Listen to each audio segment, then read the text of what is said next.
Et aujourd'hui, dans l'invité, nous allons revenir sur les violences urbaines qui ont secoué la ville de Trappes en juillet. Aujourd'hui, on en parle avec notre invité, Othman Nasrou. Bonjour. Bonjour. Vous êtes président de Trappes Citoyens. On va revenir sur ces événements. Un mot, est-ce que le calme est revenu dans votre ville ? Oui, le calme est revenu, heureusement. On a connu un été un peu agité avec plusieurs nuits de violence qui ont passablement marqué les habitants. Mais maintenant, on peut dire que tout est rentré dans l'ordre et on espère que ça ne se reproduira plus jamais. Alors on va revenir sur ces événements. 19 juillet, un contrôle d'identité auprès d'une jeune femme qui portait le voile intégral et de son conjoint tourne mal. 3 nuits de violence. La ville fait la une de l'actualité. On parle de mauvaise publicité pour la ville. Oui, effectivement, c'est ce qui a été certainement vécu de la manière la plus douloureuse par les habitants, puisqu'on a eu pendant plusieurs jours en boucle dans les télévisions une image très dégradée de Trappes, une image désastreuse. Trappes n'avait pas besoin de cette mauvaise publicité. Des jeunes devant le commissariat, des prises à partie, c'est des images qu'on a vues à l'écran. Oui, on a aussi vu des poubelles brûlées, des voitures brûlées, etc. Et moi j'aimerais rappeler d'ailleurs à cette occasion que c'était les poubelles des habitants de Trappes, les bâtiments des habitants de Trappes, les véhicules sont les premières victimes. Qui sont les premières victimes de cette violence, et ça c'est pas acceptable. Et je pense qu'à Trappes aujourd'hui, il y a un vrai ras-le-bol d'être associé à cette image-là. Dès qu'on entend parler de Trappes, c'est toujours sur la violence, sur la question du voile, etc., etc. Alors que la quasi-totalité de la ville, ce sont des habitants qui n'aspirent qu'à une chose, pouvoir élever leurs enfants dans les meilleures conditions possibles. Voilà. Comment vous avez réagi quand vous avez appris cette première nuit de violence? Comment vous avez réagi quand vous avez su qu'il y avait de nouveau des violences urbaines? On a eu deux réactions. La première, on était tous un peu effondrés, un peu marqués de voir que ça repartait un peu sur cette violence, voilà, avec quelques jeunes qui attaquaient vraiment tout ce qui symbolisait l'État, tout ce qui symbolise l'autorité. C'était vraiment ça le sujet. La deuxième, c'est qu'on a voulu tout de suite marquer notre différence, dire que cette violence-là, elle n'est pas du tout représentative de la ville, que c'est le fait d'une minorité et qu'il faut la condamner très fermement. Voilà. Et que derrière, ça pose un certain nombre de questions sous-jacentes qui ont fait que, voilà, par la suite, on a pris un certain nombre de positions. Mais au départ, on a vraiment voulu dire Trappes, ça n'est pas cette image-là, elle ne représente pas la ville.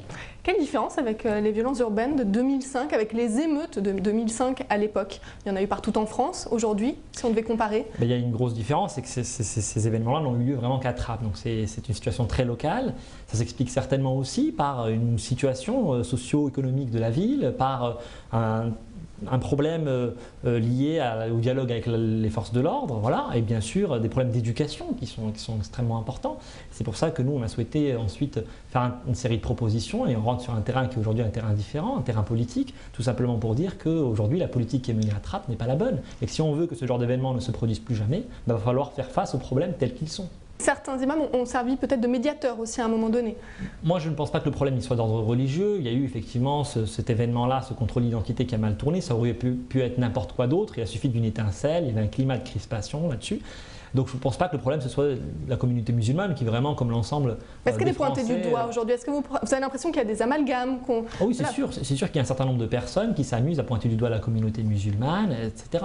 Mais de la même manière, il y a au sein de la communauté musulmane une frange très minoritaire qui, elle aussi, s'amuse à jeter de l'huile sur le feu avec des extrémistes. Encore une fois, moi je renvoie dos à dos les extrémistes d'extrême droite ou les extrémistes religieux au sein de la communauté musulmane parce qu'ils ont le même comportement, c'est-à-dire monter les communautés les unes sur les autres, exploiter les faits divers pour vraiment en gagner en puissance. Et c'est ce qui se passe aujourd'hui. Non, la communauté musulmane de Trappes, comme la quasi-totalité des Français, elle aspire qu'à une chose, à pouvoir élever ses enfants dans les meilleures conditions. Et voilà. Et donc, le problème, il n'est pas là. Les délinquants, vous savez, ils ne sont pas musulmans ou pas. Ils sont délinquants avant tout. Voilà. Et les extrémistes, c'est pareil. Donc, il faut des réponses fortes sur ces populations-là, mais ce n'est pas une histoire de religion. On va écouter une trappiste, Josette Gomila, membre du collectif. Elle est mère de 3 enfants. Elle revient justement sur l'image de Trappes et vous allez l'entendre, elle n'est pas toujours positive.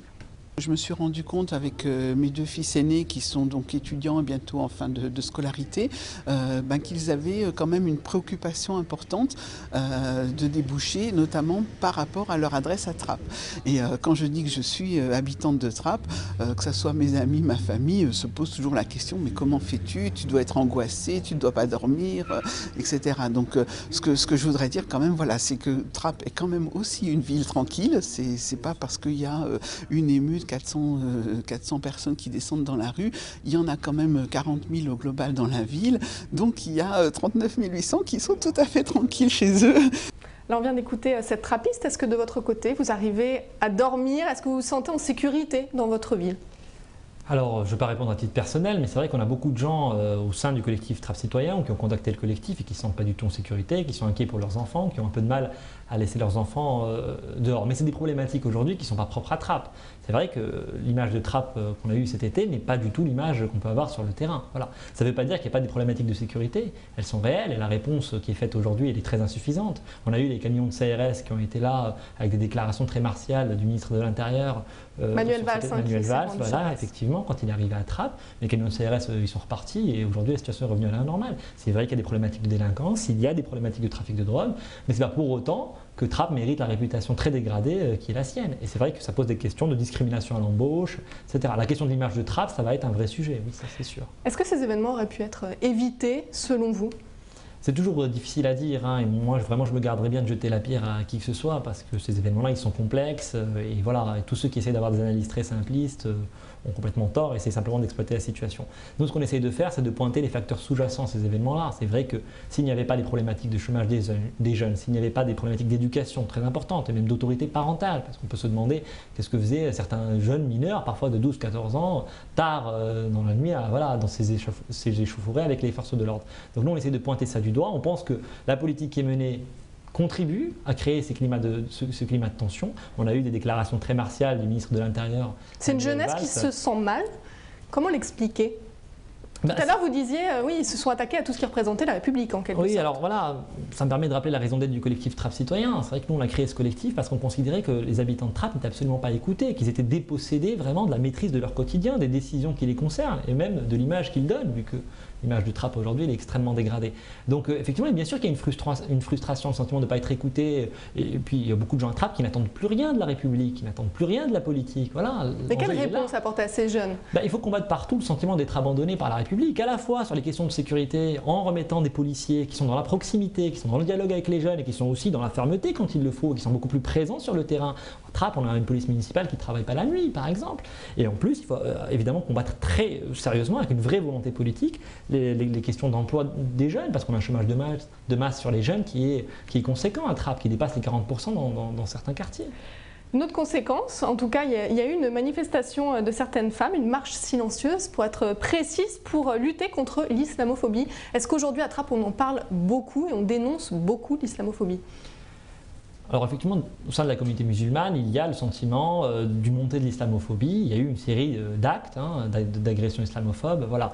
Une adolescente voilée a déposé plainte le 13 août pour une agression dont elle aurait été victime en raison de son appartenance religieuse. Non, mais c'est certain qu'effectivement, dans une série de discours et d'actes sur le terrain, on sent une crispation autour de ces questions-là. C'est une évidence qu'il y a une crispation autour de la question de l'islam en France, voilà, et qu'une partie de la communauté musulmane se sent pointée du doigt, à tort, parce qu'encore une fois, comme j'aime le dire, la quasi-totalité des musulmans de France voilà, sont des citoyens tout à fait normaux qui n'aspirent qu'à une chose, de pouvoir pratiquer leur religion dans la dignité et pouvoir élever leurs enfants dans les meilleures conditions. Donc moi je refuse un peu de rentrer dans ce genre de terrain parce que le problème c'est qu'il y a aussi une montée du communautarisme, qu'il y a un certain nombre de personnes qui essaient d'exploiter ce climat d'islamophobie. Mais bien sûr, on a vu arriver d'autres villes, d'ailleurs, des gens qui sont venus dire à la communauté musulmane qu'elle ferait bien de se défendre par elle-même, qu'elle n'a plus sa place en France, etc. etc. Ça n'est pas acceptable. Il n'y a pas de salut en dehors de la République. Voilà. Et donc, les musulmans et les non-musulmans, là-dessus, ils ont un combat commun à mener. C'est un combat républicain qui, aujourd'hui, à Trappes, n'est pas porté. Je vous propose d'écouter tout de suite une autre réaction, un autre membre de votre collectif. C'est de la manipulation, tout ça. Il n'y a pas plus d'islamistes à Trappes que de fondamentalistes, etc. Ça n'a rien à voir. Je vous ai expliqué tout à l'heure qu'il y avait 3 événements qu'on a associés pour faire des plateaux télé, pour revenir sur les mêmes thématiques avec des sociologues, des théologiens qui reviennent toujours, on se croirait en Afghanistan ou dans les pays un peu où il y a des conflits un peu de ce type-là. Mais ça n'a rien à voir. Je crois que c'est un peu triste de coller cette image sur Trappes, sur ce problème-là. Là, on a écouté votre secrétaire général. Est-ce que, selon vous, on colle une image à Trappes ? Vous nous en avez parlé tout à l'heure. C'est une grande partie de la communauté musulmane à Trappes qui en a marre d'être associée au fondamentalisme, à une forme d'intégrisme, à une forme d'intolérance religieuse, et qui n'est pas du tout représentative de la communauté musulmane à Trappes. Voilà. Ça ne veut pas dire qu'il n'y a pas des problèmes, qu'il n'y a pas aussi des tensions qui peuvent être liées aux questions communautaires, évidemment, mais il y en a partout en France. C'est quoi la solution ? Plus de dialogue ? Mais la solution, ça a l'air banal de dire, la solution c'est la République, c'est-à-dire tout simplement une présence des services publics peut-être plus importante, hein, sur les questions notamment d'accompagnement à l'emploi, d'éducation. On n'a rien qui est fait en matière de soutien scolaire. Les parents à Trappes ont énormément de mal à donner une éducation digne de ce nom à leurs enfants. On a des problèmes de sécurité avec des policiers qui ne sont là que quand il y a des problèmes, alors que les habitants de Trappes aimeraient voir la police tous les jours dans leur quartier, s'assurer qu'ils ont le droit à la même tranquillité que dans n'importe quelle ville. Vraiment, les solutions à Trappes, c'est des solutions pour faire de Trappes une ville comme les autres finalement, ce qu'elle est au quotidien, mais ce n'est pas l'image qu'elle donne depuis quelques semaines. Depuis cet été, le collectif Trappes Citoyens a été fondé il y a 1 an. Quels étaient les objectifs à l'époque? Et forcément, les événements de l'été vous ont poussé à prendre certaines décisions, notamment politiques. Oui, tout à fait. Alors nous, quand on a fondé le collectif, c'était vraiment dans l'idée de redonner aux trappistes vraiment le pouvoir de décider et d'agir par eux-mêmes, parce qu'on subit des décisions qui très souvent nous concernent directement, mais auxquelles on n'est pas du tout associé. Je pense au rythme scolaire, je pense à la rénovation urbaine, à Trappes, dont on a beaucoup parlé encore ces dernières semaines, qui a changé une partie de la ville, mais à laquelle les habitants n'ont pas du tout été associés. Donc on a dit, à un moment ou à un autre, les citoyens doivent prendre en main leur avenir eux-mêmes. On a fondé ce collectif qui a été un espace d'expression, un espace de débat. Redonner la parole aux trappistes, c'est ce que vous mettez en avant. Redonner la parole aux trappistes et vraiment le pouvoir d'agir. On a monté une série d'initiatives en faveur de l'entrepreneuriat, du logement social, en mettant un avocat à disposition des locataires quand ils ont des problèmes avec leurs bailleurs, ce genre de choses, en étant extrêmement concret. Et ça a très bien marché, parce que tout simplement c'était utile sur le terrain. Maintenant, vous l'avez rappelé, depuis cet été, le contexte a un petit peu changé. On a vu une montée des tensions. Est-ce que la réponse, elle est politique selon vous? Pour nous, elle est politique, parce qu'il y a un moment où l'associatif ne suffit plus. Il y a un moment où la politique municipale actuelle de Trappes crée les conditions d'un malaise, puisque les citoyens ne sont pas entendus, puisque sur les questions de sécurité, il y a un aveuglement, puisque sur les questions d'éducation, le nécessaire n'est pas fait. Donc les grandes lignes, éducation, emploi, sécurité, sont les grandes lignes. Vous êtes candidat aux élections municipales à Trappes, on l'aura compris, pour mars 2014. Tout à fait, j'ai décidé de présenter ma candidature sur ces sujets-là, pour dire que les vrais enjeux à Trappes, c'est pas le voile, ce genre de questions, les contrôles d'identité, etc. Les vraies questions, c'est l'emploi, parce qu'on a un chômage qui est endémique, la sécurité, parce que les habitants de Trappes ont droit vraiment à la même tranquillité qu'ailleurs, et ce n'est pas toujours le cas, avec une police municipale qui est très insuffisante et très inadaptée. Et puis l'éducation, surtout l'éducation, parce qu'à Trappes, l'échec scolaire... Ça s'adresse aux futures générations aujourd'hui. Mais bien sûr, Trappes est une ville jeune. Et vraiment, le nécessaire n'est pas fait pour les jeunes, qui sont très souvent laissés sur le carreau, où l'échec scolaire reste très important. Donc c'est sur ça qu'il faut mettre le paquet. Et aujourd'hui, il n'y a pas de volontarisme sur ces questions-là.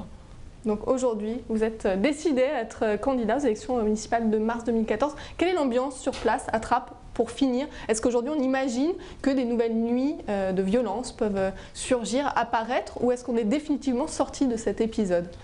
De cet épisode-là, on espère tous qu'on a vraiment fermé une parenthèse, que c'était justement une parenthèse, et que ce n'était pas une séquence qu'il faut retenir de Trappes. Maintenant, on a bien vu aussi que ça pouvait se produire à peu près à tout moment, qu'il suffisait d'une étincelle. Donc, même si dans l'immédiat, ça va être la rentrée scolaire, le climat est apaisé, il n'y a pas de problème. D'ailleurs, au quotidien, vraiment, j'invite tout le monde à venir à Trappes. Hein. C'est une ville qui est aussi agréable, familiale, qui ne mérite pas cette image très dégradée. Ça ne veut pas dire qu'il n'y a pas de problème. Donc, la seule question, c'est au bout d'un moment, il va falloir attaquer les vrais problèmes qui sont sous-jacents à tout ça, et de faire face courageusement, quelque part, aux problèmes qu'on a. Et pour l'instant, on attend toujours. Vous êtes candidat, on aura l'occasion de vous réentendre dans les mois qui viennent. En attendant, nous allons écouter le député de la 11e circonscription des Yvelines, Jean-Philippe Mallet. Lui aussi revient sur ces événements de Trappes. On l'écoute avant de se retrouver pour la chronique cinéma. Il n'y a aucun amalgame à faire, aucune confusion vraiment entre les actes de violence qui ont eu lieu au mois de juillet à Trappes et on va dire les musulmans dans leur grande majorité, hein, puisque vous me parlez d'islam, mais vous savez les habitants du quartier, des Merisiers, les trappistes, quelle que soit leur confession, quelles que soient leurs opinions politiques, quels que soient les quartiers dans lesquels ils vivent, vraiment n'ont pas adhéré à ces violences et ont condamné ces violences qui sont là, qui viennent de la part d'une minorité vraiment.